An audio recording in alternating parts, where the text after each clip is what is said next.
캄캄한 암흑의 밤바다 같은 우리 인생 가운데 한 줄기 빛으로 우리에게 찾아오시는 주의 이름을 찬양합니다.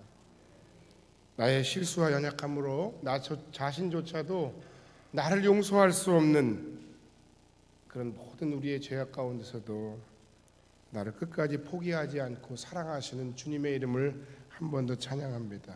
비록 이 나라 백성들이 당하는 메르스로 인한 아픔과 공포가 다 해결되지는 않았지만 그럼에도 조금씩 나아지게 하시고 희망의 끝을 보여주시며 이 일들로 인해 우리들로 하여금 하나님께 더 가까이 나아가게 하시는 주님의 신실하신 인도하심과 손길을 찬양합니다. 할렐루야, 할렐루야. 하나님을 사랑하는 자, 곧 그 뜻대로 부르심을 받은 자들에게는 모든 것이 합력하여 선을 이루느니라. 다 잘되게 될 줄로 믿습니다. 이번 한 주간도 우리가 다 열심히 기도하는데 특별히 메르스 확진자와 그들의 가족 또는 이 메르스로 인해서 죽음을 당한 모든 망자들, 마지막으로 제대로 장례도 치르지 못하고 또 슬퍼하는 그 유가족들과 모든 하나님의 사람들을 위해 하나님의 위로와 이길 수 있는 힘과 능력과 싸매어 주시는 은총이 충만한 한 주간이 되어지기를 주의 이름으로 간절히 축원합니다. 또 목숨을 걸고 또 최선을 다해 자신의 몸을 돌보지 않는 모든 의료진들과 그리고 늦었지만 최선을 다하고 있는 모든 보건당국자들을 위해 하나님께서 지치거나 쓰러지지 않는 맡겨진 사명들을 충성스럽게 잘 감당할 수 있는 힘과 지혜와 용기를 주시기를 주님의 이름으로 간절히 축원합니다. 할렐루야. 우리는 우리의 인생이 참 아름답기를 원하지만 그러나 우리의 삶의 실상은 늘 아름답지만은 않습니다. 그것이 현실입니다. 살다 보면 이러저러한 이유들로 내 가슴 깊이 간직해온 나의 삶의 꿈들이 산산조각나고 나의 기대와 생애 철저한 계획들은 숲으로 돌아가는 일들이 너무나도 많습니다. 한두 번이 아닙니다. 한두 가지가 아닙니다. 믿었던 사람들이 내 마음을 아프게 하고 내 뒤통수를 치기도 합니다. 큰 사기를 당해서 내가 더 이상 버틸 힘을 잃어버리는 사람들도 있습니다. 좋은 마음으로 빚보증을 섰다가 너무 어려움을 당하는 사람들도 있습니다. 내가 평생 일군 나의 삶의 인생의 터전들이 어느 순간 하루아침에 무너져 내릴 위기에 처해 있는 사람들도 참 많이 있습니다. 검은 머리가 팥뿌리가 될 때까지 사랑하며 살겠다던 젊은 날의 사랑의 약속들은 깨지고 서로에게 씻을 수 없는 상처만을 남긴 채 시한부 생명처럼 한순간 시간을 연명해가는 이 시대 많은 위기의 가정들도 있습니다. 영화나 드라마를 보고 있노라면 뭔가 앞으로 되어질 일들에 대한 기대 혹은 암시, 복선 이런 것들이 있습니다. 앞으로 이렇게 되겠구나. 어쩌면 이런 어려움이 있겠지만 그러나 곧 반전이 일어나겠구나. 그런데 우리의 삶의 이 고난과 위기에는 이런 전조, 이런 복선, 이런 암시도 없이 어느 순간 갑작스럽게 순식간에 어려운 일들이 벌어지곤 합니다. 이 삶의 고난과 위기라는 놈은 도대체 예의도 없습니다. 오늘 우리가 읽은 본문의 주인공인 욥의 상황을 봐도 그렇습니다. 그는 동방의 갑부였고 하나님을 경외하던 사람이었고 정말 많은 사람들이 부러워하는 사람이었어요. 그런데 그 욥의 인생에 엄청난 일들이 벌어집니다. 이런 일도 있을 수 있을까? 내 돈이 도대체 얼마야? 내 재산이 도대체 얼마야? 글쎄 한번 사람을 사서 한번 좀 조사를 좀 해볼까? 그런 분들이 가끔 있다면서요? 그런 수많은 재산들이 어느 날 하루아침에 다 날아가 버렸어요. 거짓말처럼. 내 생명보다 더 소중하고 아끼는 사랑하는 자녀들이, 그것도 10명이나 되는 자녀들이 함께 모여 잔치를 벌이다가 집이 무너져 내려서 그 자리에서 다 죽고 말았어요. 건강에 자신이 있던 욥 자신은 피부암에 걸려서 자신의 무너진 집의 기와를 가지고 자기의 몸을 박박 긁고 있어요. 그리고 다 떠나도 모든 사람들이 다 손가락질하고 떠나도 평생 자기 곁을 지켜줄 줄 알았던 욥의 사랑하는 아내는 이 상황 속에서 욥을 향하여 차라리 하나님을 원망하고 죽어, 그렇게 이야기하면서 폭언하고 욥을 떠났습니다. 그를 위로하기 위해 찾아왔던 친구들은 입 바른 소리를 해대는데 아무리 옳은 소리라도 이 상황 속에서는 안 했으면 좋겠는데 이 친구들의 이야기는 욥의 생각에 도대체 맞지도 않는 이야기를 하고 있는 겁니다. 너무 원통해서 그 친구들의 이야기에 오히려 화병이 날 지경입니다. 욥의 이러한 위기의 상황은 하나님에 대한 그의 신실한 믿음마저도 무너뜨리기에 충분한 상황입니다. 본문 23장 1절로 3절 말씀에 보면 도대체 내가 하나님을 어디 가면 만날 수 있겠는가?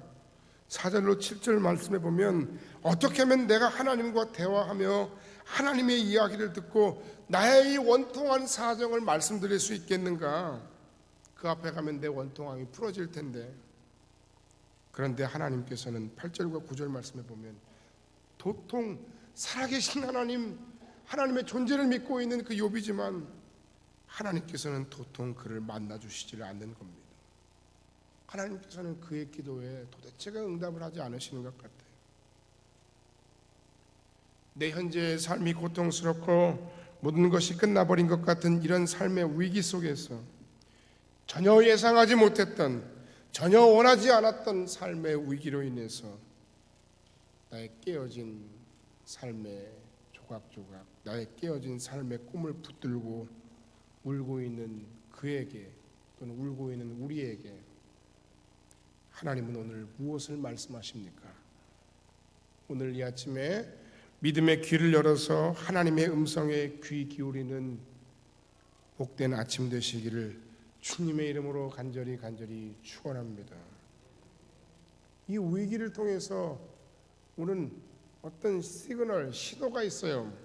첫 번째 따라합시다. 위기는 나의 영적 변화와 성숙의 도구입니다. 똑같은 상황이라도 그것을 바라보고 그것을 통찰하고 그것을 해석하는 사람들의 그 해석 능력 여하에 따라서 우리의 삶의 대처와 그 삶의 대처로 인한 삶의 결론이 달라지는 거예요. 많은 사람들이 자신의 삶의 고난과 위기가 닥치면 그것도 예기치 못했던 고난, 도대체가 너무 화가 나는 그 지경에 이르면 대부분의 사람들은 누군가를 손가락질하고 누군가를 원망합니다.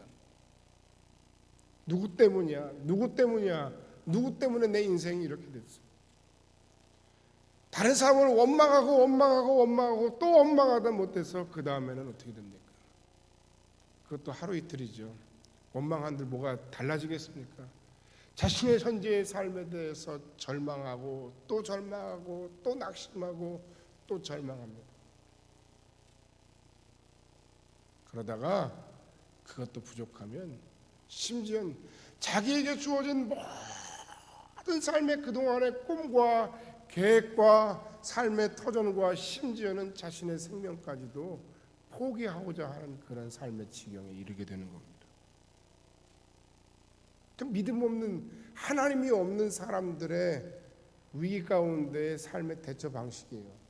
내가 여러분 하나님을 믿는데 내가 그동안 이런 나의 삶의 위기 속에서 이런 삶의 대처 방법으로 우리가 살아왔다면 한 번쯤 우리가 생각해 봐야 됩니다. 내가 신앙인이 맞는지, 내가 하나님을 믿는 사람이 맞는지.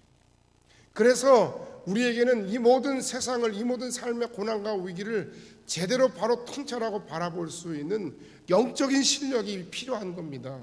그 영적인 실력 여하에 따라서 우리의 현재의 삶을 바라보고 해석하는 그런 삶의 해석들이 완전히 달라지는 겁니다. 믿음이 없는 사람들은 그래서 결국은 원망하다가 절망하다가 포기하는 이런 모든 과정들 속에서 사단이 계속 우리 마음 가운데 꾀기를, 야, 포기밖에 없어, 그냥 포기해. 그럼 지는 거예요. 부러우면 지는 게 아니라 포기하면 지는 거예요. 그건 그놈이 가장 좋아하는 일이에요. 인간적으로 보면 엎질러진 이 모든 물을 당장 어떻게 할 수 있는 거 아닙니다. 실수를 어떻게 없던 일로 되돌릴 수도 없고, 타임머신을 타고 그 순간으로 다시 돌아갈 수도 없어요. 하지만 중요한 것은 바로 그 포기하고 싶어지는 만큼의 그 결정적인 위기의 상황 속에서의 그 순간인 거예요. 그 순간부터인 겁니다.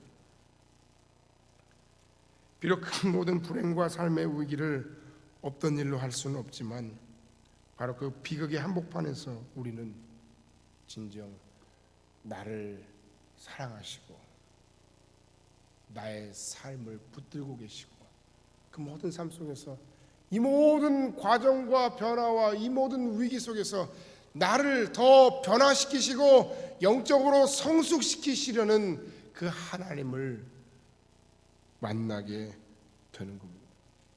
할렐루야.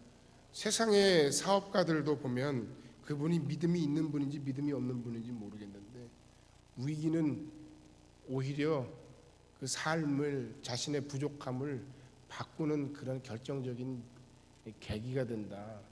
위기를 극복함으로 우리는 더 급성장하는 반전을 이룰 수 있다, 이렇게 얘기하는 분들을 봤어요. 신앙이 없는 사람들도 그런 이야기를 한단 말이에요.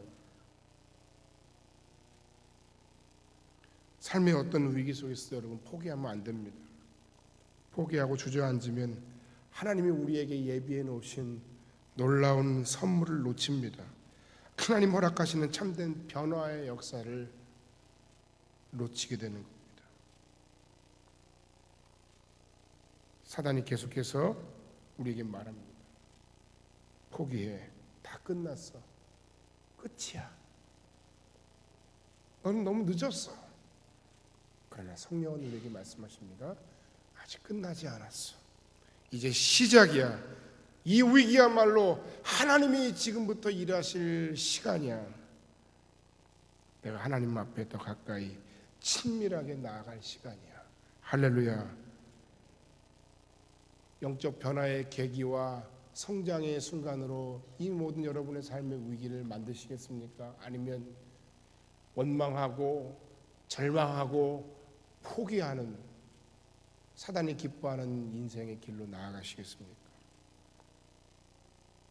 자넷 해그버그와 로버트 굴리라고 하는 사람이 더 깊은 믿음으로의 여행이라는 책을 저술했습니다. 이 책에 의하면 여기에 믿음의 6단계를 규정하고 있어요.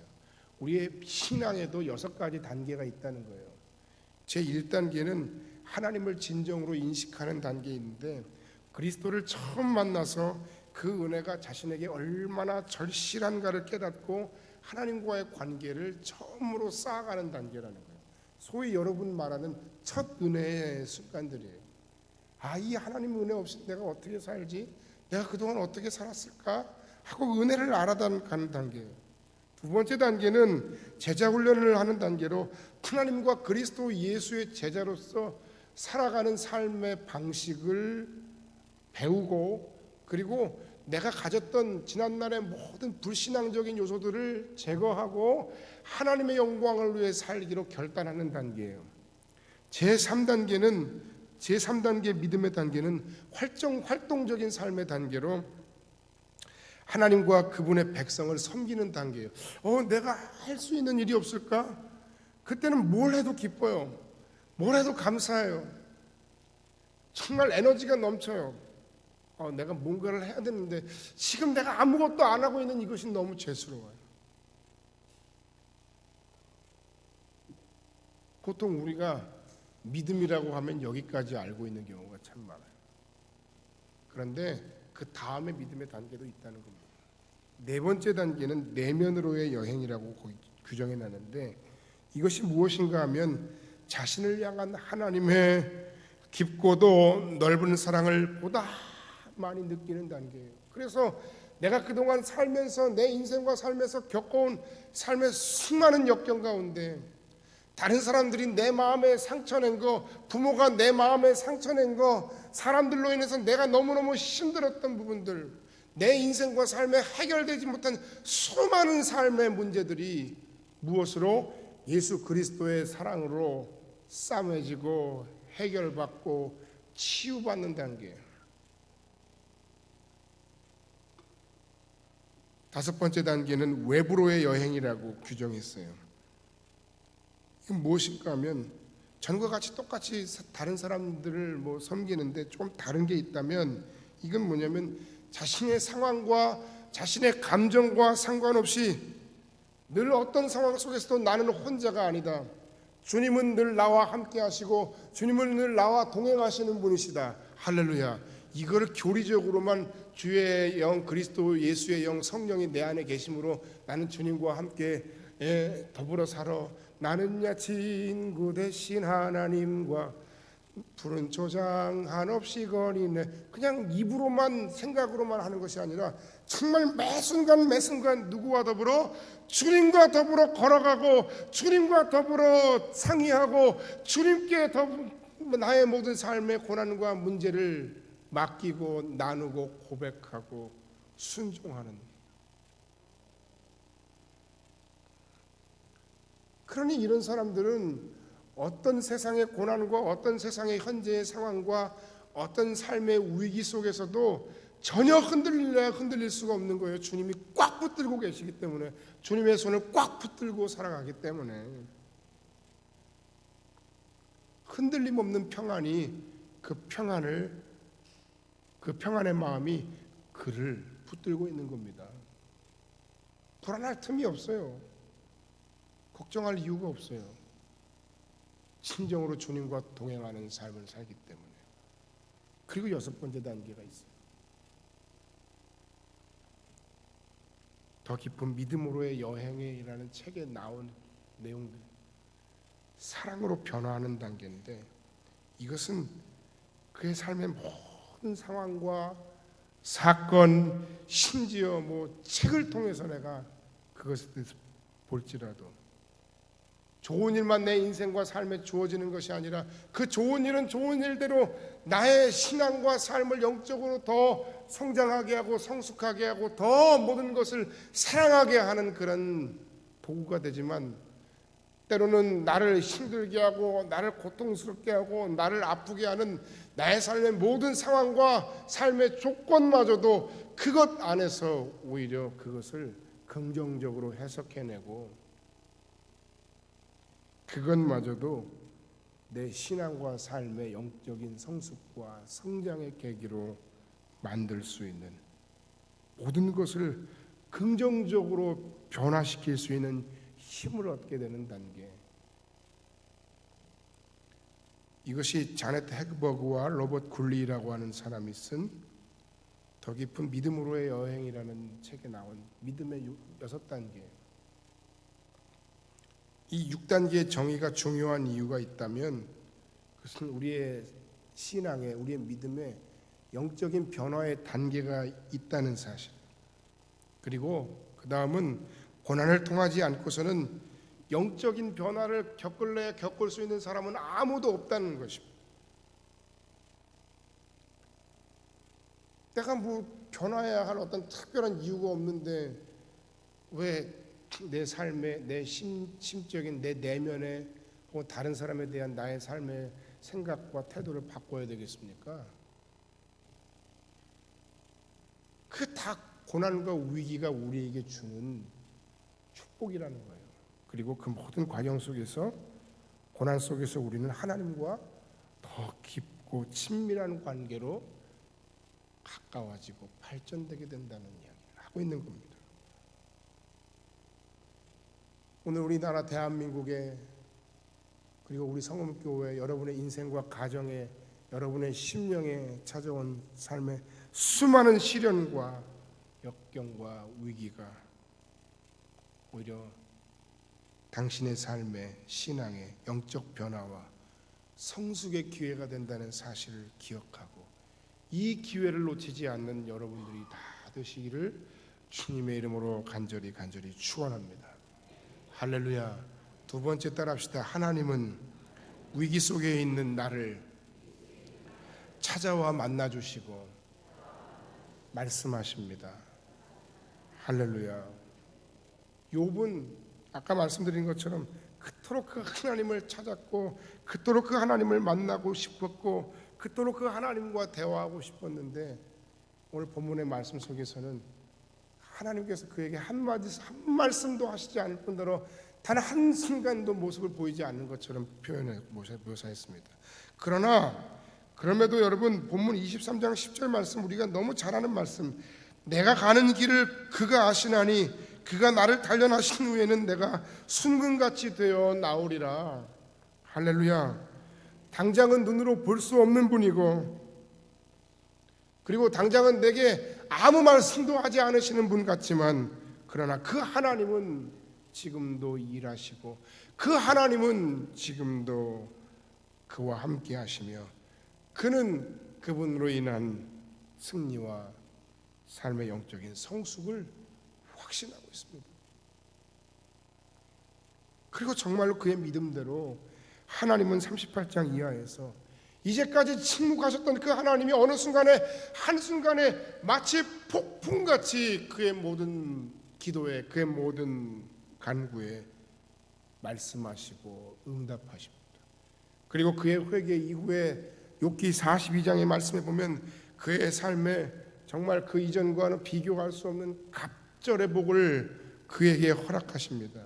그런데 여러분, 욥의 인생과 삶의 가장 크고 놀라운 복 중의 복은 무엇인가 하면 지금 과거에 내가 받았던 육신의 어떤 재산적인 어떤 가정적인 갑절의 복이 문제가 아니라 아까 이미 말씀드렸던 것처럼 욥의 변화와 성장입니다. 욥기 1장에 나와 있는 욥의 모습, 그건 역시 많은 사람들이 칭찬할 만하고 하나님이 인정하실 만한 것이었지만 더 놀라운 것은 욥기 42장 이후에 나와 있는 욥의 신앙의 모습을 보면 분명 욥기 1장에 나와 있는 욥의 모습과 욥기 42장에 나와 있는 욥의 모습은 같은 사람이지만 엄청나게 성장하고 엄청나게 성숙되고 엄청나게 영적으로 변화한 위대한 하나님의 사람이었다는 사실입니다. 할렐루야. 큰 복은 바로 그거예요. 과거의 그가 현재의 그가 아니라는 사실입니다. 할렐루야. 하나님의 사람들이 자꾸 변화되고 좋은 면으로 성장하고 성숙해져야 될 필요가 있어요. 여러분 10살 때의 생각, 10대 때의 생각과 그 마음가짐과 비록 순수하긴 하지만 비록 착하고 때는 묻지 않았지만 그런 미성숙함으로 20대, 30대, 40대를 거치면서 그대로네, 아직도 그대로네 하는 것은 결코 자랑이 아닌 거예요. 비록 때는 타고 순수함은 잃어버릴 수는 있겠지만 그러나 다른 한편으로 보면 그런 20대, 30대, 40대, 50대의 모든 삶의 과정들을 겪으면서 그 인생과 삶이 성장해 간다는 거예요. 할렐루야. 저는 가끔 그런 생각을 해요. 내가 그동안 어떻게 목회를 해왔을까? 지금도 참 많이 부족한데 내가 20대에 어떻게 목회를 시작했을까? 정말 이건 기적이다. 하나님의 은혜다. 왜? 너무 부족한 게 많아요. 너무 미성숙한 게 많았던 거예요. 이제와 돌아와서 생각해 보니 하나님의 사람들의 축복 중에 축복은 하나님 안에서 성장하는 것입니다. 성숙되어져 가는 것입니다. 변화되어져 가는 것입니다.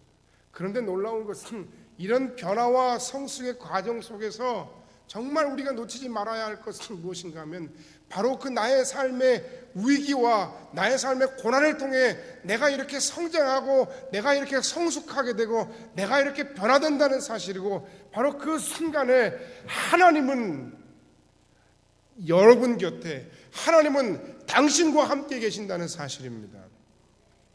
그 사실을 우리가 놓치면 안 돼. 그냥 이론적으로만, 논리적으로만, 신학적으로, 교리적으로만이 아니라 여러분이 체험해야 할 신앙이 있다면 성령 충만해가지고 불을 받고 많은 은사를 체험하는 것도 중요하겠지만 그것보다 더 중요한 생활인으로서의 진정한 그리스도인의 삶은 뭐예요? 하나님이 나와 늘 함께 하시는 것, 하나님의 임재를 날마다 느끼고 주님과 더불어 사는 그 삶의 신앙의 체험을 여러분이 하는 것이야말로 여러분이 진짜 중요한 신앙의 체험을 하는 거예요. 물 받았다 뭐하다 그거보다 더 중요해요. 이게. 결정적인 삶의 위기의 순간에 하나님은 여러분을 찾아가십니다. 하나님 여러분 곁에 계십니다. 그걸 놓치면 안 됩니다.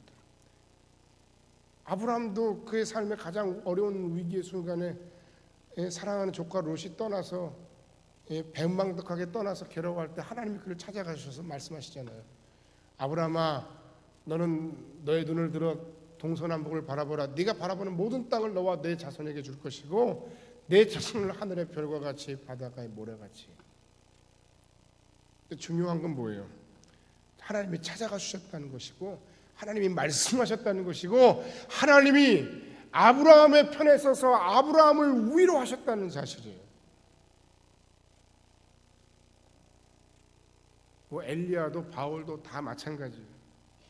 쓰러져 죽기를 구하는 엘리야에게 하나님이 찾아가셔서 하나님의 현현인 천사가 그를 안아주시고 그의 필요를 먹을 것과 마실 것을 채우시고, 야, 너 혼자라고 생각했지? 아니야. 아직도 바알에게 꿇지 않은 7천인을 내가 남겨뒀어.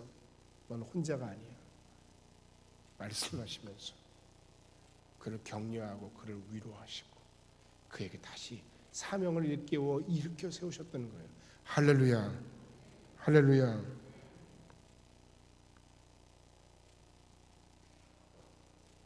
여러분, 핵심은 혼자가 아니라는 거예요. 여러분이 지금 누구에게도 말할 수 없는 삶의 고민과 삶의 위기 속에 처해 있을지라도 하나님을 믿고 의지하는 여러분들, 하나님께서 여러분을 찾아오셔서 여러분과 함께 하시고 만나주시고 말씀하신다는 사실을 꼭 깨닫고 기억하시길 간절히 바랍니다. 하나님은 이제까지 우리의 삶에 가장 극심한 고난 가운데 당신과 함께 해주셨고 지금도 우리와 함께 하시며 앞으로도 영원토록 당신과 함께 하실 것입니다. 할렐루야. 이 믿음으로 여러분의 삶을 해석할 수 있는 영적인 능력이 바로 여러분 지금 이 순간에 우리에게 필요한 겁니다. 지금까지 내 혼자 힘으로 해왔다고요? 착각의 말씀이죠. 착각인 겁니다. 바로 그게 착각이에요. 내가 의리 있어가지고 내 신앙을 지켰을까요? 내가 똑똑해서 여러분 내 인생이 지금 여기까지 왔다고요? 아직 멀은 거예요. 하나님의 은혜로 말미암았습니다. 지금도 하나님이 나와 함께 하심을 믿습니다.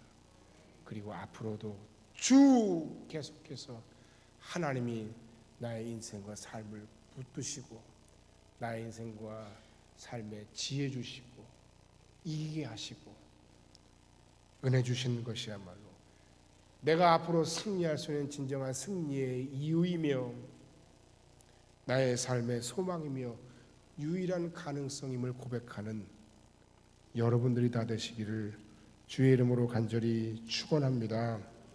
바울 사도가 고린도 후서 1장에서 이런 이야기를 했어요. 형제들아, 우리가 아시아에서 당한 환난을 너희가 모르기를 원하지 아니하노니 심에 겹도록 심한 고난을 당하여 살 소망까지 끊어지고 우리는 우리 자신이 사형 선고를 받은 줄 알았으니 이는 우리로 자기를 의지하지 말고 오직 죽은 자를 다시 살리시는 하나님만 의지하게 하심이라. 그가 이같이 큰 사망에서 우리를 건지셨고, 과거입니다. 또 건지실 것이며, 현재입니다. 이후에도 건지시기를 그에게 바라노라.